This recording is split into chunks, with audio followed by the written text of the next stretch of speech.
Hello everyone, welcome to our channel simple classes. आप सभी लोगों का बेहद बेहद स्वागत है। दोस्तों, जैसा कि आप जानते हैं, सीसैट 2020 के लिए डेडिकेटेड हमने एक फ्री क्रैश कोर्स निकाला है, एब्सोल्युटली फ्री। आपको बिल्कुल भी पे करने की जरूरत नहीं है। ये वीडियो सेट 10 है, यानी कि सेट 9 तक जितने भी प्रैक्टिस सीरीज के वीडियोस हैं ये ऑलरेडी हमारे यूट्यूब चैनल पे absolutely free of cost available है। वहां पे आपको एक प्लेलिस्ट दिखेगी जिसमें सीसैट 2020 से रिलेटेड जितने भी टॉपिक्स हैं इंक्लूडिंग द प्रैक्टिस सेट्स, ये आपको एक साथ मिल जाएंगे, जिसको आप एक्सेस करके अच्छे से प्रैक्टिस कर सकते हैं। ट्रस्ट मी, अगर आप कुछ और प्रैक्टिस ना करें, सिर्फ इन वीडियोस को भी डिलीजेंटली फॉलो करते रहेंगे, आपको सीसैट 2020 के लिए परेशान होने की बिल्कुल भी जरूरत नहीं है। हमेशा की तरह वीडियो हिंदी और इंग्लिश दोनों ही माध्यम में है, ताकि किसी भी एस्पिरेंट को, किसी भी तैयारी करने वाले बंदे को कोई प्रॉब्लम ना आए समझने में। ऑलराइट, तो इसी नोट पे आज की क्लास स्टार्ट करते हैं, आशा रखते हुए कि आपको वीडियो पसंद आएगा और जरूर कुछ ना कुछ नया सीखने को मिलेगा। दोस्तों, आज हम इस वीडियो में रीजनिंग के ऊपर जो क्वेश्चंस आते हैं उनको एनालाइज करेंगे, उनको देखेंगे कि कैसे किया जाए। रीजनिंग एक बहुत ही इंपॉर्टेंट टाइप ऑफ क्वेश्चन होता है। क्यों? क्योंकि उसमें आपको एक कहानी दी होगी जो देखने में लंबी चौड़ी होगी, बट एक बार आपने जल्दी से उसको समझ लिया और जो भी उसमें इंफॉर्मेशन दी उसको कैप्चर अच्छे से कर लिया, तो उससे जुड़े हुए 2, 3, 4, 5 सवाल आपके सारे के सारे सही हो जाएंगे। लेकिन कैच ये है कि कोई भी इंफॉर्मेशन जो उसने दी हो उसको अगर आपने मिस किया तो ये सारे के सारे सवाल जो एक ग्रुप में पूछे जाते हैं जनरली, वो सारे गलत भी हो सकते हैं। तो रीजनिंग के क्वेश्चंस में मेरी आपसे रिक्वेस्ट है, हमेशा पेशेंटली चलें। ऑलराइट, तो अब देखते हैं यहाँ पे क्या कहानी दी हुई है। सबसे पहले हम हिंदी में क्वेश्चन देखते हैं। 6 छात्र हैं, ए से लेके एफ तक, वो अलग अलग परीक्षाएं लिखते हैं। या तो सी या फिर एफ सबसे ज्यादा स्कोर करते हैं, यानी उनके सबसे ज्यादा मार्क्स आते हैं। तो टॉपर या तो सी होता है या तो एफ होता है, बाकी सब गधे। क्लियर है? अब जब भी सी उच्चतम स्कोर करता है, टॉप करता है, तो उस टाइम पर ई सबसे कम स्कोर करता है। जब भी एफ सबसे ज्यादा स्कोर करता है, बी सबसे कम स्कोर करता है। सभी परीक्षणों में उनके अलग अलग अंक आते हैं, यानी मार्क्स अलग अलग आते हैं, टाई कभी भी नहीं होगा। डी ए से अधिक स्कोर करता है, लेकिन वो दोनों करीबी प्रतियोगी हैं। आगे दिया हुआ है बी से अधिक स्कोर ए करता है और सी ए से अधिक स्कोर करता है। ध्यान से पॉज करके इस क्वेश्चन को एक बार पढ़ लो, नहीं पढ़ोगे तो कुछ ना कुछ इंफॉर्मेशन मिस होगी, तो आगे सोल्यूशन भी समझ नहीं आएगा। ऑलराइट, अब चलिए मैं इस क्वेश्चन को एक बार इंग्लिश में भी पढ़ देता हूं ताकि किसी को प्रॉब्लम ना आए समझने में। 6 students A, B, C, D, E and F appeared in several tests. Either C or F scores the highest.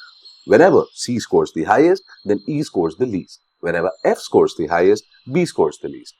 In all the tests, they got different marks. Further, D scores higher than A, but they are close competitors. So both of these students, D and A, they have to be considered as one block. उनके बीच में कोई नहीं आएगा।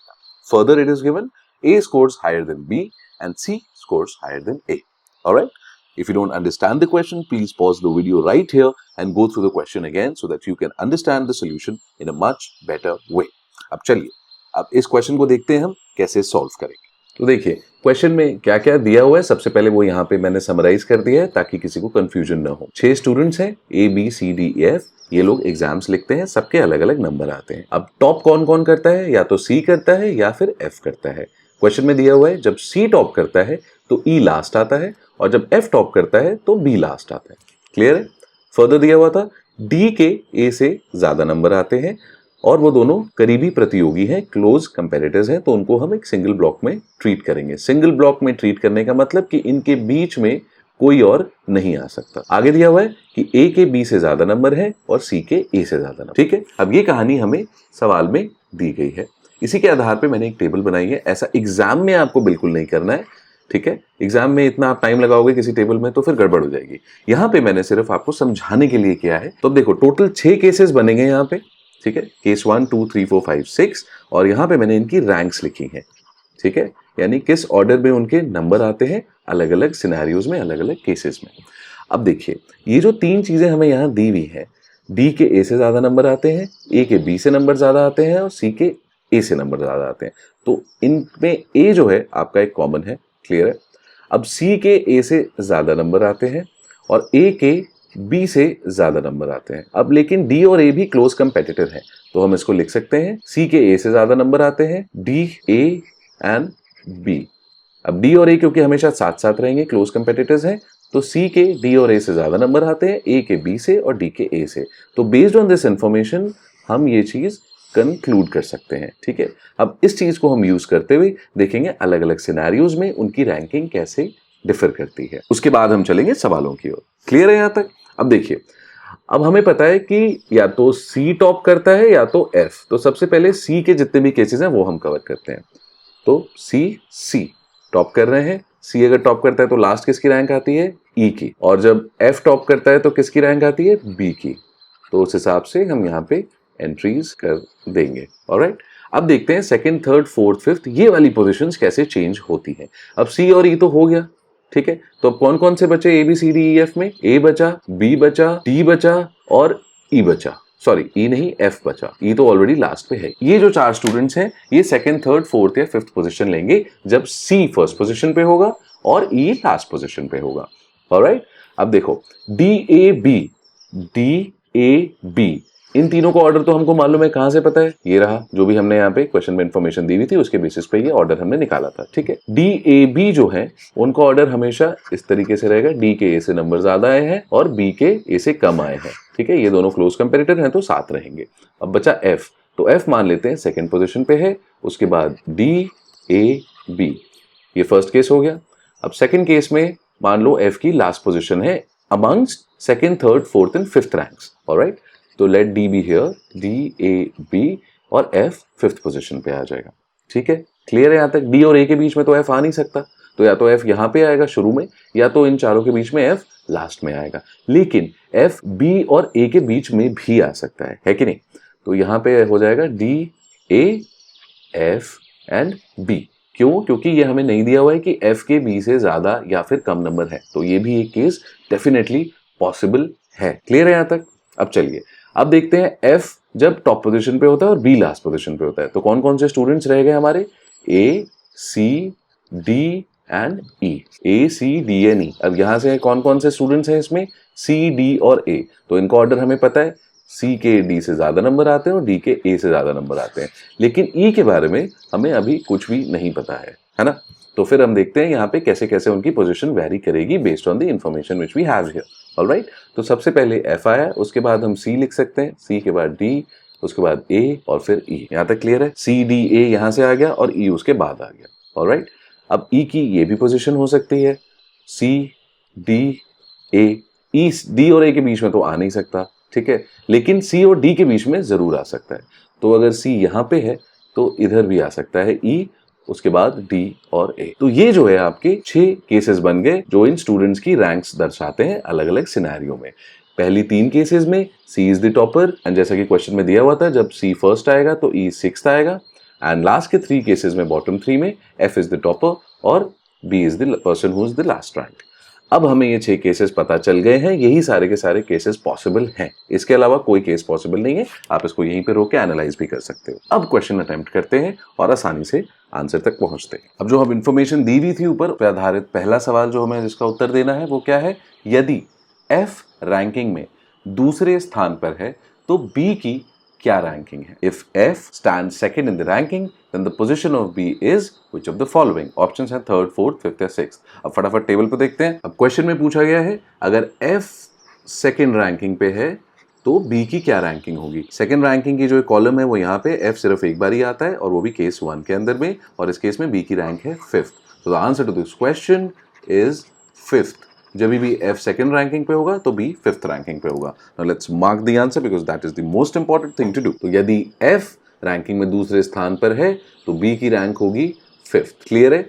देखिए, जब भी आपको reasoning का मिले तो उसमें जो भी इंफॉर्मेशन मिली है उसको प्रोसेस करके आप सिनेरियोज बना लो, उसके बाद क्वेश्चन पे जाओ ताकि क्वेश्चन सॉल्व करने में आपको बिल्कुल टाइम मिलेगा। Now let's see the next question. Next question है यदि बी सबसे कम अंक प्राप्त करता है तो सी की रैंक क्या होगी? सेकेंड, थर्ड, फोर्थ या फिर सेकंड या थर्ड दोनों में से कोई है। क्वेश्चन में एक बार रिपीट कर देता हूं इंग्लिश में। If B scores the least यानी कि B gets the last rank then the rank of C will be which of the following? Second, third, fourth और सेकंड और थर्ड। यानी सेकंड और थर्ड में हम शॉर्ट नहीं बता सकते कि इन दोनों में से क्या होगा। ऑलराइट, अब let's refer back to our table. Question में हमसे पूछा है if B scores the least. अब बी की लास्ट रैंक किन केसेस में है? केस 4, केस 5 एंड केस 6 जिसमें बी की रैंक सिक्स्थ है। तो इन केसेस में सी की क्या रैंक है हमें वो बताना है। तो in case 4 C is second, in case 5 C is third and in case 6 C की रैंक है सेकंड फिर से। तो यानी सेकंड और थर्ड के बीच में सी की रैंक वेरी करेगी। तो द आंसर इज सेकंड और थर्ड। अब फटाफट आंसर मार्क कर लेते हैं, क्योंकि अगर आंसर मार्क नहीं किया तो फिर पूरी एक्सरसाइज का कोई फायदा नहीं है। तो यदि बी की सबसे कम अंक प्राप्त करता है तो सी की क्या रैंक होगी? सी की रैंक होगी सेकंड या थर्ड, जैसा कि हमने टेबल में देखा। तो आपने देखा किस तरीके से, कितने सिंपल तरीके से हम आंसर सॉल्व कर सकते हैं अगर हमने पूरी कहानी एक जगह समझ ली है। अब चलिए अगला सवाल देखते हैं इसके ऊपर। यदि ई को तीसरा स्थान दिया गया है तो निम्नलिखित में से कौन सा सही है? पहला ऑप्शन ई सी से अधिक अंक प्राप्त करता है, दूसरा ऑप्शन सी को ई से अधिक अंक मिलते हैं, तीसरा ए चौथे स्थान पर है, चौथा ऑप्शन डी पांचवें स्थान पर है। If E ranked third then which of the following is correct? E gets more marks than C, C gets more marks than E, A is ranked fourth and D is ranked fifth। अब देख लेते हैं इनमें से कौन कौन सी चीजें सही हैं। Let's refer back to our table. Question में बताया है कि अगर E की थर्ड रैंक है तो फिर विच of the following is correct, उनमें से कौन सही गलत है। तो ऐसा सिर्फ एक केस में हो रहा है, E is ranked third in case 6, ठीक है। तो अगर E थर्ड रैंक पे है तो जाहिर सी बात है C के E से ज्यादा नंबर है, सिर्फ एक ही ऑप्शन करेक्ट है। And let's see which one is that. If E is ranked third, then only there is one option which is correct, और वो है C को E से अधिक अंक मिलते हैं। बाकी जो भी ऑप्शन दिए गए हैं वो सारे गलत। तो चलिए अब अगला क्वेश्चन देखते हैं, वो भी काफी इंटरेस्टिंग होगा। अब अगला सवाल पढ़ लेते हैं। यहाँ पे भी हमें दो स्टेटमेंट्स दिए हुए हैं, दो कथन दिए हुए हैं, जिनको पढ़ के उनको समझ के उनके आधार पे जो भी सवाल पूछे गए हैं उनका आंसर देना है। तो सबसे पहले मैं हिंदी में पढ़ता हूँ। पहला स्टेटमेंट है, अमर के वजन का दुगना भी चोमू या बबलू दोनों के वजन से कम है। अमर का जो भी वेट है उसको आप डबल भी कर दो, वो भी चोमू और बबलू दोनों के जो वेट्स हैं अपने अपने उनसे कम है। दूसरा कथन है, बबलू के वजन का दुगना चोमू और अमर दोनों के वजन से ज्यादा है। बबलू का जो भी वेट है अगर आप उसको डबल कर दो तो वो चोमू और अमर के वजन से ज्यादा है। Now let me read the question in English one so that everybody is clear and on the same page. First statement says twice the weight of Amar is less than the weight of Chomu or that of Bablu. Second statement says twice the weight of Bablu is greater than the weight of Chomu and that of Amar. अगर आप लोगों को समझ नहीं आ रहा है या फिर क्वेश्चन पढ़ने में और टाइम चाहिए तो वीडियो को यहीं पॉज कर लो, एक बारी क्वेश्चन के स्टेटमेंट्स ध्यान से पढ़ लो और समझ लो। ऑलराइट, और मैं यहाँ तक कहूंगा कि एक बारी अटेम्प्ट भी कर लो क्वेश्चन, एक बारी वीडियो आगे करके सवाल को अपने से सॉल्व करने के लिए। ऑलराइट, चलिए देखो सवाल में दिया हुआ है तीन दोस्त हैं, अमर, बबलू और चोमू, ठीक है। अब इनके वेट्स मान लो A, B और C हैं। क्लियर है यहाँ तक? अब सवाल में दो स्टेटमेंट दिए हुए थे। सबसे पहला स्टेटमेंट था अमर का वेट अगर आप दुगना कर दो, अमर का वेट अगर आप दुगना कर देते हो तो भी वो बबलू या फिर चोमू के वेट से कम है। दूसरा स्टेटमेंट क्या है, बबलू का वेट अगर आप दुगना कर दो तो वो अमर के वेट से ज़्यादा है और चोमू के वेट से भी ज़्यादा है। ये दो स्टेटमेंट दिए हुए हैं। अब इनको हमें एनालाइज करके जो भी सवाल आगे पूछे हैं वो हम डिस्कस करेंगे, उनको आंसर करना है। अब देखो, let me use a different pen. First statement से हमें क्या पता चलता है, हमें दिया हुआ है अमर का वेट अगर दुगना भी कर दो तो भी वो बबलू के वेट से कम है। इसका सीधा सीधा मतलब है कि अमर का वेट बबलू से कम है कि नहीं? ठीक है, इसी तरीके से वो चोमू से भी कम है, तो इसका मतलब अमर का वेट चोमू से भी कम है। अब इसको एग्जाम्पल के तौर पे भी आप समझ सकते हो। अब मान लो अमर का वेट 50 केजीज है, ठीक है। अब अगर 50 केजीज का डबल करते हो तो आप 100 केजीज आएगा। अगर 100 केजीज जो डबल वैल्यू है वो किसी क्वांटिटी से, किसी वेट से कम है, तो जाहिर सी बात है उसकी जो सिंगल टर्म क्वांटिटी होगी, यानी कि जब आप 2 से वापस डिवाइड करोगे, ऐसे समझ लो, तो वो तो कम डेफिनेटली होगी ना। तो इसीलिए अमर जो है इन तीनों में उसका वेट सबसे कम है। Amar has the least weight. This is our first conclusion from statement 1। Now let's see the second statement. Second statement कह रहा है बबलू के वेट का अगर डबल कर दो तो अमर से ज़्यादा है। बट क्या इसका ये मतलब है कि बबलू का वेट अमर से ज़्यादा है? नहीं, नॉट नेसेसरीली। ये आप निश्चित तौर पे नहीं कह सकते। ठीक इसी तरीके से आप ये भी नहीं कह सकते कि बबलू का वेट चोमू से ज़्यादा है। ठीक है, क्यों नहीं कह सकते? मैं एग्जाम्पल देके आपको समझा देता हूँ। मान लो बबलू है, बबलू का वेट है 40 केजीज, ठीक है, और अमर का वेट है 50 केजीज। अब देखो बबलू का वेट अमर से कम है, फिर भी ये होल्ड ट्रू करेगा। कैसे? देख लो पुट करके, बबलू के वेट का डबल करो, कितना आया? 80, और अमर का वेट यहाँ पे रखो 80, 50 से तो ज़्यादा है, लेकिन क्या बी ए से ज़्यादा है? नहीं। इसीलिए सेकंड स्टेटमेंट के बेसिस पे आप कोई कंक्लूजन नहीं ड्रॉ कर सकते। तो इन दोनों स्टेटमेंट से जो निश्चित तौर पे हम ये कह सकते हैं वो ये कह सकते हैं कि अमर का जो वेट है वो इन तीनों में सबसे कम है।